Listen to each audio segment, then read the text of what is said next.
giờ tiền toilet trong này á.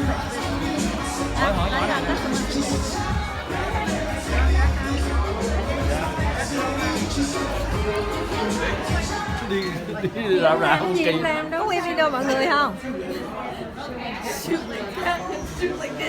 Hả? Có quay video mọi người không? Hả? Quay video.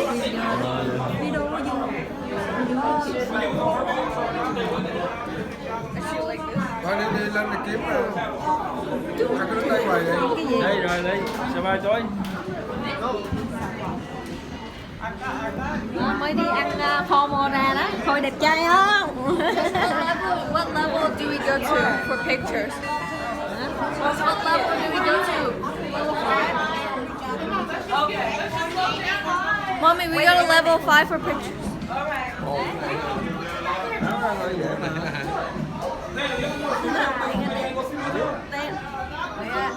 Cầm lòng mà.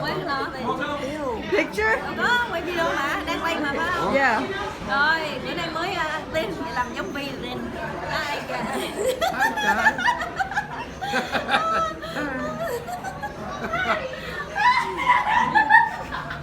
Rồi đi. Wait. Level number 5 is where the casino is at. And we're Oh my gosh.